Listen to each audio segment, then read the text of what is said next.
Welcome to the Agent of Wealth podcast with Mark Bautis from Bautis Financial. In this podcast, Mark helps guide you towards financial freedom, ensure you never run out of money, and create a balance in life that prioritizes what is most important to you. Join us for this journey as Mark draws from years of expertise and guest experts to solve the multiple wealth building challenges involved in your financial life.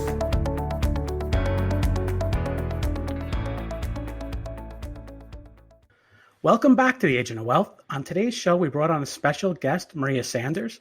Maria is a licensed social worker and PCI certified parent coach who specialized in working with children and families for over 20 years. Maria brings together her knowledge and expertise in the areas of child development, conscious parenting, and social emotional development to support parents in creating a sense of calm, confidence, and connection within themselves and their families. Maria, welcome to the show. Thank you for having me. This is so nice.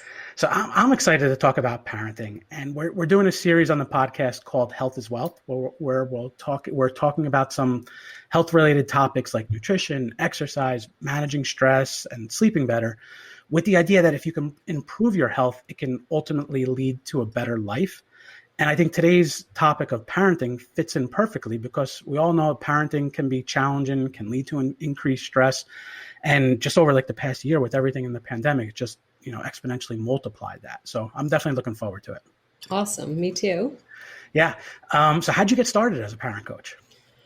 Oh, that's such a good question. So I guess I'll tell you about where I started, and that'll help explain why I'm here. So I was a school social worker for about 15 years, working on the child study team, and absolutely love that work because I got to balance some of my work with parents and also doing social skills group with kids and crisis intervention. And I also did something called early intervention, which is working with families below the age of 3, where the children have some sort of developmental delay. And then I did that and then had my own kids. And once I had my own kids, I realized, you know what, I've spent all these years working with other families. I really just want to be home. So I took a few years off from work, knowing that I always wanted to go back. And then when I had an opportunity to go back, I was like, what do I do here? I have all these options of what I can do. And coincidentally, I had spoken to a parent coach. I was having some difficulties with one of my kids and needed some support and thought, that's amazing what she offered to me, and decided that's the route I want to go to because as a school social worker, I worked with lots of parents and always thought, oh, when it's my turn to have kids, I got this. Like I've been a camp counselor, I've been a babysitter, I'm a big sister, I'm a big cousin. I'm certified as a teacher too. So I've worked in the classroom. I have all this experience. I got this. And then I had 2 of my own kids who were very close in age. And I was like, oh, I found myself in the basement crying on the phone to my husband saying, we need help. This isn't okay. And here I am, someone who I thought I knew it all. And so I always say that to parents is, they always say, oh, well, I just wasn't raised this way, or I don't know how to do this or that. And really, even if you do, you don't know until you have your own kids.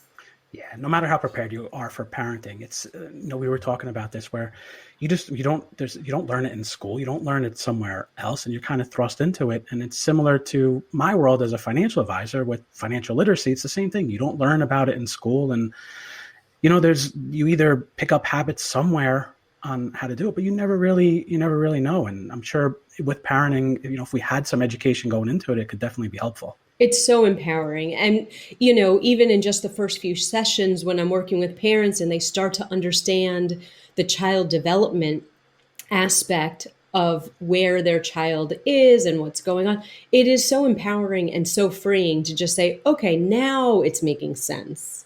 Yeah.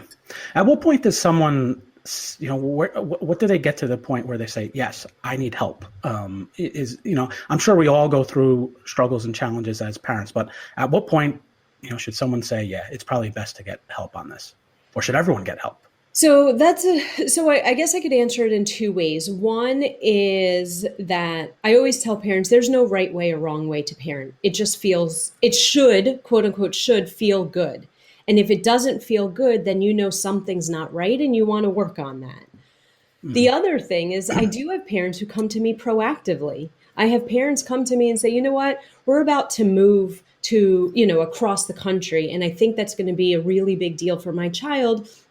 Can you help me prepare them for this big transition? Or, I'm divorced and I'm about to get remarried and it's going to be a blended family. Can you help us with that? Whatever the case may be, some families are currently in a situation that's challenging, and other families are recognizing a challenge is about to occur and reach out for support that way. Sure. And are they usually one-on-one with someone, or are they group sessions, or more workshops that you I do do? both. I do one-on-one sessions. And so it's just the parents, not the kids. Parents will say, Maria, do you observe the kids? If I observe a child in their home, it's not going to be the same. I'm not going to see what they are probably complaining or seeing, and then I also do offer group classes. Back in the day before COVID, I offered them at my office. So I would host a group of 10 parents or 20 parents and cover different topics. I also offer now during COVID some virtual workshops. Sure. And what is how long is it a one engagement with someone and you can kind of work on something, or is this something that you see, parents engage with you continuously to try and help with? Usually I work with families for about 10 to 12 weeks. That's the average. Of course, there are some that I work with less than that and some that I will work with for more than 20 weeks. It really just depends on their challenges and partly also their ability. I give parents homework. And so at the end of every session, they get a homework assignment, and the hope and expectation is that during the week when we're not talking, so I meet with families every week, and those other 6 days that we're not meeting, my hope and expectation is that they're practicing using all the skills and tools that we talked about during the session. And that really makes a difference in how long we work together. Sure. And I guess you can see the measurable progress over time in terms of how, things are getting better. Again, and it's based on their report. How is this feeling? Yeah. Like, our kids are still going to have temper tantrums. Kids are still going to snap back and yell at us and give us a hard time. Of course, hopefully that shifts a little bit and it's not as explosive in some family homes. The other part of it is how are we responding to those situations? So even if my child blows up, if I'm able to find a way to stay calm and be supportive to my child, well, that's progress. If I'm starting to build that relationship of where my child can trust me, that's progress. So the parent will know, oh, things are getting better because it just feels better. I feel like I'm doing a better job, or I just feel more confident and in, having expectations and boundaries for my child. Sure. Do you see some, I guess, parenting should be done differently based on birth order, whether it's a only child, whether it's a middle child, whether there's a family of 2, 3, 4 kids, or even sex? Should parenting be different with girls versus boys? Or is it kind of no, there's no right way to do it. It's just adjusting to how things play out? I think how things play out, because we all know that even if you have a set of twins, they may be the same age and maybe they're the same sex, 2 girls or 2 boys. Even that doesn't mean we're going to treat them the same because they're 2 individual people. So there is a foundation for what I talk about in how we engage and connect with our kids. That being said, every child is individual. So there may be some differences in how we approach conversations with our kids and how we problem solve with our kids, depending on who they are and how they present and what strengths they have. So I think there is a lot of individuality to that, and it's not just about birth order or sex or age or anything like that.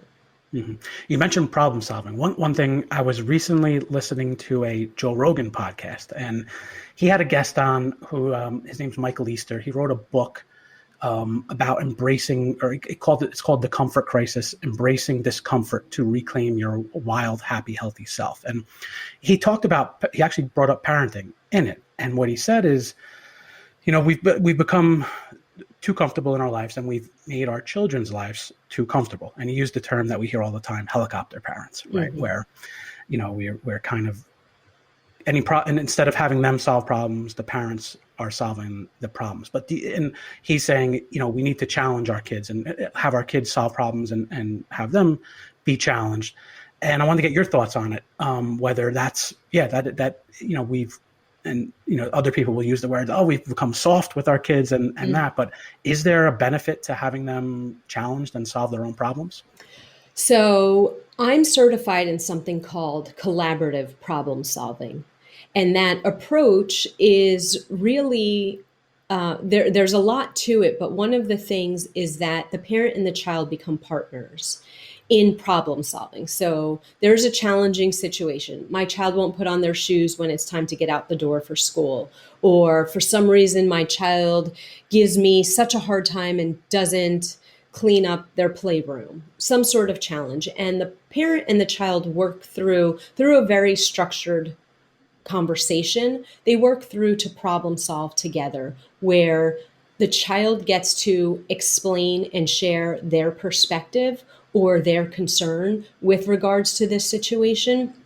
And the parent also gets to share their perspective or concern with the situation. And then the problem solving process comes from finding a solution that addresses both concerns mutually. And that whole process, the reason why it's effective is because it's all about building skills, building these neurocognitive thinking skills in the areas of flexibility, frustration tolerance, and problem solving, using things like attention and working memory, social thinking skills, all these, what we call 21st century skills, in order to build the skills so that the child can meet the expectation. And so, yes, I think it's so important to engage your child in this process, because what is it doing? It's helping building these skills that they need today and they will need when they're adults.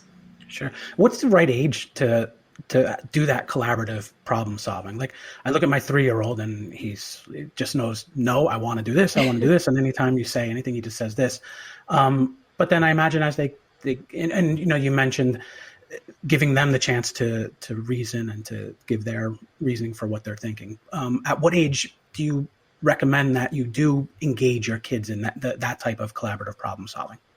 So I would say the ideal age is probably 5 or 6 and older. That being said, I've worked with parents of 3 and 4-year-olds who are interested in this approach. And this approach also involves a real mindset shift. We often think kids will do well if they want to. That my child is pushing my buttons. My child is behaving this way on purpose. And when we think along those lines, we follow up with ways of quote unquote manipulating or trying to motivate them to do better. We offer rewards, we offer consequences and punishments. And what we find is parents will tell me, Maria, I took away the phone, I took away the iPad, I took away dessert, I took away everything. The behavior's still happening. Why? Because those things don't work long term.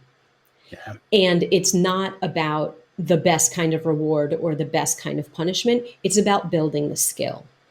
And when we look at our kids with the lens of they're just trying to push my buttons, they're being difficult, versus my child is having a tough time, there's something getting in the way for them to be able to do well. And I wonder what that is. Coming from that place of curiosity, we can come from a place of curiosity with a 2-year-old, a 3-year-old, and a 30-year-old.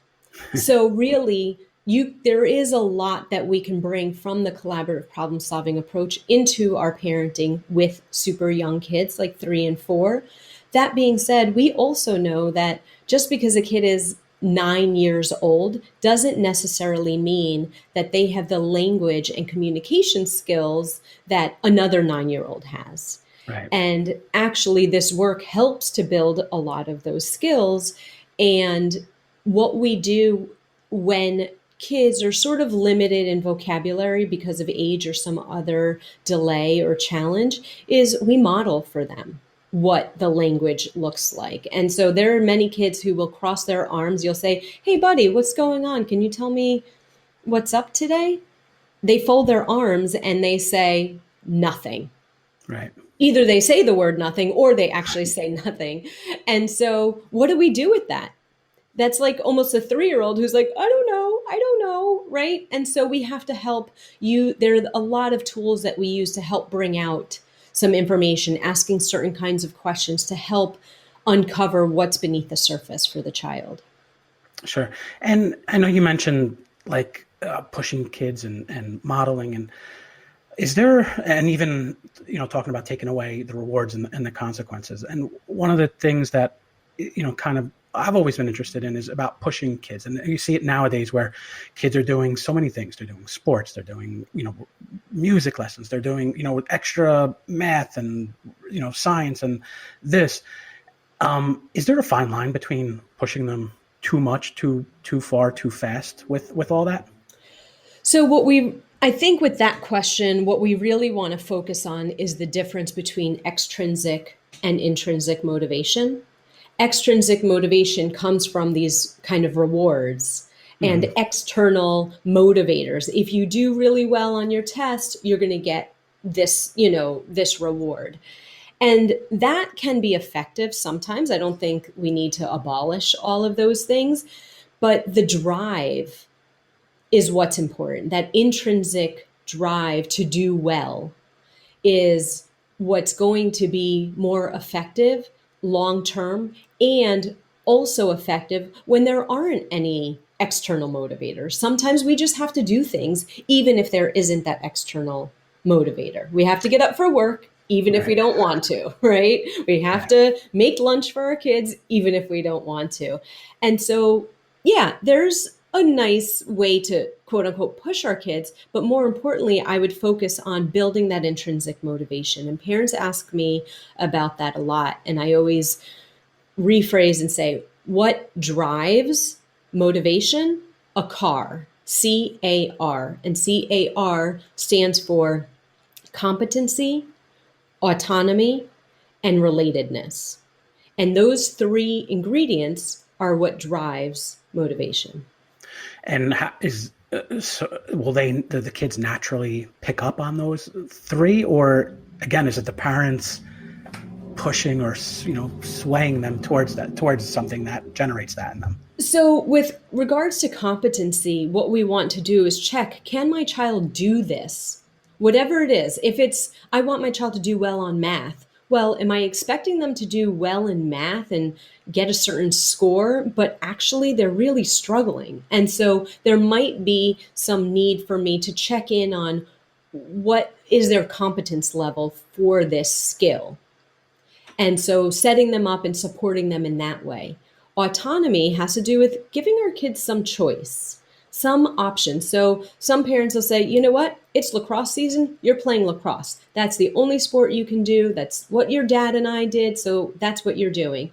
Versus some autonomy and saying, hey, we'd love for you to do lacrosse. Here are some other options. And having the child have some ownership in the direction they're going. And that can't always be the answer. We can't always necessarily let our kids choose everything, but we want to just be more mindful of allowing our kids to have those opportunities where they can make those decisions about what's best for them. And then the relatedness comes from connecting with our kids, which I talk about a lot. We as parents, I think we tend to talk a lot. We think we know better. We tend to lecture, and it goes over our kids' heads. And we don't often spend enough time actively listening and asking questions, again, coming from that place of curiosity where we really want to understand, we really want to hear you. And when a child feels seen and heard, it is validating for them, and it helps to build, again, all of that intrinsic motivation, self-esteem, and self-empowerment. Sure. And I know you mentioned the rewards and the consequences, or the carrot and the stick, with things. And I guess I wanted to go back to like the smartphone or the tablets. And, I think you ask most parents, or you read, and it's, limit your kids' time on these, external devices. Yet I mean, it's like a snowball effect. They are on it once, and all of a sudden it's more and more and more time. What's the bet? Is there a way to wean them off it? Is it replace their time that they're, because my kids become zombies on it. They are not even responsive. They're gazed into that iPad, and you can't even have a conversation with them. And I know, like a lot of parents want to limit it, but again, it becomes a crutch sometimes to give the parents sanity of, okay, we can have a meal in peace with it if the kids are on the iPad, but then it just becomes something that builds up over time where, any free time they're pulling out their smartphone, their iPad or something like that. What's the best approach where it's gotten too far? How do you rein it in some? So I think that is a big question that so many parents have now, especially because of COVID. So many of us, including me, really got lax on the amount of screen time our kids have because so many of us were home for so long. And trying to rein it in is a great idea. And again, going back to that collaborative approach, if I just lay down the hammer and say, hey, kids, no more iPads this time and this time, it's going to be mayhem. My kids will fight back. And that's okay. It's not the end of, it's fine. That being said, it is much better to say, hey, kiddos, I would like to sit down and talk to you. I've noticed that there's a lot of screen time going on. I'm not cool with it. I would like to know where you're thinking and how you're feeling about how much screen time you're using, because we want to check in. What do they think? Of course, we think that they're going to be like, oh, it's great. It's perfect. It's not enough. But we want to take that time to really understand their perspective, because for a lot of kids, it's a way to communicate with their peers. Yeah. And so we want to be mindful of where they are coming from. For us, it's also a way for us to connect with our peers. I chat on Facebook with friends. I chat on text messaging. I see what businesses are opening and closing in town and things like that. I'm connected to my community, and so are our kids. So we do want to hear what's working for them and maybe what's not working from them. And then we want to move into that problem solving where we say we need to rework this. So what can that look like? And taking into consideration our perspective, what our concern is with X amount of hours of screen time, and really honoring and hearing them out of what their perspective is, and finding a time, some sort of structure that works for everybody. Mm-hmm. And it really has to work for everyone. It can't just be mommy's way or daddy's way. It can't just be the child's way, because that's not going to be good for mom or dad or whomever the parent or guardian is. So it has to be something that we all feel really good about. Yeah. You mentioned, chatting with friends, Facebook. What's the right age for someone to be on social media? I know you mentioned chatting with friends, and although I guess parents could attack each other on Facebook too, but you see that with kids where, something seems innocent at first and all of a sudden they're attacking each other. Absolutely. And also when we say yes, and we don't even know what we're saying yes to. So we really, as parents, it's a lot of work, but we have to educate ourselves about the different. I recently downloaded TikTok. My friend was like, oh, Maria, there's this video from virus specialist. You might want to watch what she's talking about. And she said it was on TikTok. And I was like, what? I have to download a new app. This is crazy. I don't even know how to do this. And they were talking about a carousel. I'm like, I don't even know what a carousel is. But I also thought this is a great opportunity for me to learn what TikTok is. Sure. My kids are not into that yet, but many parents are facing that, now.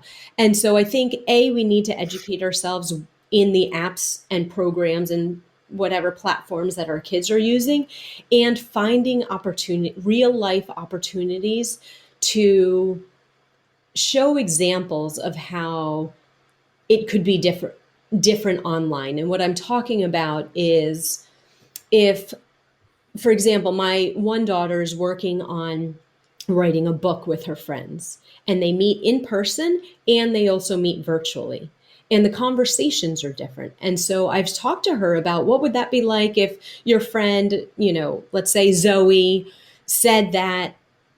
I know she said that in person, but what if she had said that online in a text? Would that have felt different? Would that have looked different? And just bringing up so many examples and finding ways to teach how we want to be, that like social media etiquette, of what it's like to be online, even before it really happens. So my kids don't even have free reign, but I've already talked to them about different exposures and different risks and things like that, so that preemptively, before I open that door, that they're a little bit prepared.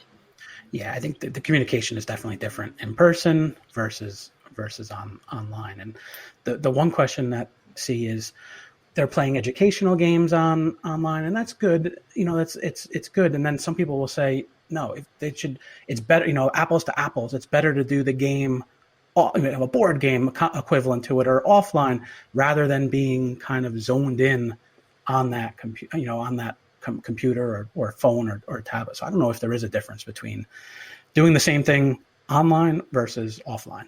I think it all depends. And I think the biggest thing is bringing back what's happening online to real life and what's happening in real life to online, so that they can see what that looks like in different scenarios.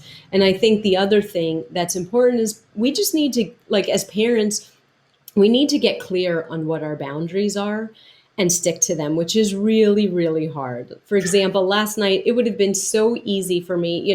I was coaching my kids' sports, and so we were outside. It was hot. It was beautiful out, but it was hot. We just wanted to come home and veg and get on screens. And I'm trying to rein back on that, Right. because I'm trying to get, things back into place. And so I said, hey, why don't we play a board game? And it would have been so much easier to just been like, all right, the Yeah. kids are on their screens. I could probably get some work done. But that was work on my part, because I'm reconnecting with what are our boundaries? What are our family values? What is important? And now I have to step up to the plate and really do the hard work, which is making sure we stay consistent with that. And do you, when it comes to coaching, when it comes to like boundaries, values, things like that, do you recommend like parents kind of just put it down on paper, document, all right, this is what we're going to do? Or is it kind of a little bit, do you recommend being a little bit looser with it and kind of figuring it out? Or, to be disciplined with it, or to be, kind of hold true to it? Should someone take a formal approach and document, go through both spouses go through, all right, here's what we want to do. And so now we know what we're targeting, what we're shooting for. This is what we have to work with. We recommend that approach. You're much more likely to reach a goal if you can actually see it. So that is a lot of the work that I do with my clients, is actually visualizing how they want to see their family. If things are working, what will you see? How will you know it's working? How will you know your kids are getting along better? And finding an external reminder. So for some parents, it might be a bracelet, and that every time they see that bracelet, they're reminded, oh yeah, this is what I'm working on. I'm working on not yelling at my kids. I'm working on not snapping at them. Or maybe at one point I was working on something and I had Post-it notes all around the house saying my goal. And that way I could see what I was working on. For some parents, it's putting down on paper, like you said, maybe creating a sort of contract, like a joint, through that collaborative problem solving approach, putting down on paper, this is what we as a family are working on, and here's how we're going to support one another. And that way it's tangible, and we're constantly reminded as to what our goals are. And I guess if you take that collaborative approach, you're getting the buy-in from the children as well. And they don't see it as, oh yeah, this is being dictated down to me, and just their natural reaction to something being dictated down is going to be oppose it and push back. Absolutely. Absolutely. When parents say it's my way or the highway, or don't ask or don't listen to their kids, oftentimes there's an increase in challenging behavior. And the behavior that we're trying to squash, we end up seeing an increase. It doesn't build skills when I just say, okay, this is what we're doing. It doesn't help the kid build those neurocognitive thinking skills that I was talking about. It doesn't do any of that. They just have to either do it, or they're probably getting in trouble. And it doesn't build a relationship. If we're going to get through any hard stuff with our kids, and there's going to be hard stuff, we have to have a great foundation. We have to build that relationship where the child feels like they have a voice and that their voice matters. And so working towards that is so important. And like you said, getting their buy-in is really basically hearing them out. And when we can do that, we're going to get through the hard stuff. because my child trusts me and I trust my child, and we've experienced other challenges together and we've gotten through that. And that's also history that's showing, okay, we can get through this. Yeah. And is there a balance though between the collaborative and parental authority where maybe something is wrong for them to do it, and obviously you're not going to collaborate with them on it, and it could be anything. It could be hanging upside down from the shower, whatever it is. But how do you incorporate the parental authority aspect of certain things into that as well?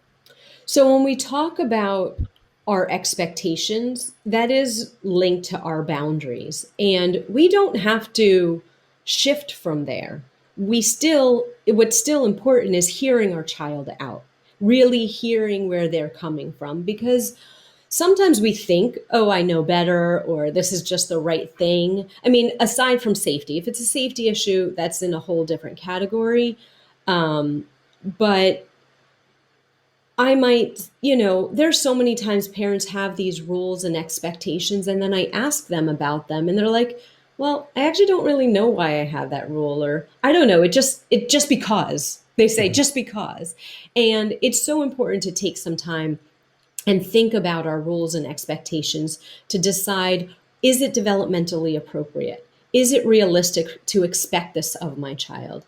And we might, have this vision of it has to be this way. The hope and expectation is that by hearing our child, what their perspective is, maybe we would shift, not definitely, but taking into consideration someone else's perspective may result in us thinking differently about a solution to the problem. Mm-hmm. If I'm only concerned with, well, this is what mom and dad think, and I'm not considering my child, well, I'm going to create a solution really that works for me. If I take some time to listen to my child and understand their perspective and their concerns, well, I'm much more likely to find a solution that works for both of us. Yeah. Yeah, I think that makes sense to, obviously the safety issues, but aside from that, having that collaborative solution could work. So we're just about out of time. Maria, I want to thank you for being on the show today. We covered a lot of great topics in parenting. I'm sure we could spend hours talking about it. How best can someone learn more about you, or if they want to reach out, connect with you, learn more information about what you do? Sure. So my website is mariasandersparentcoach.com. I am also on Instagram, on Facebook, with the handles being the same, Maria Sanders Parent Coach. Great. We'll link to all that in the show notes. I know also you have on your website a white paper on the rewards and the consequences as a download, which I thought was great and definitely a timely topic that parents go through. So thank you again for being on the show, and thank you everyone for tuning in to today's episode. Thank you for listening to the Agent of Wealth podcast. Click the subscribe button below to be notified when new episodes become available. The information covered represents the views and opinions of the guests and does not necessarily represent the views or opinions of Bautis Financial. The content has been made available for informational and educational purposes only and is not intended to be a substitute for professional financial planning and investment advice. Always seek the advice of your financial advisor or other qualified financial service provider with any questions you may have regarding your investments and financial planning.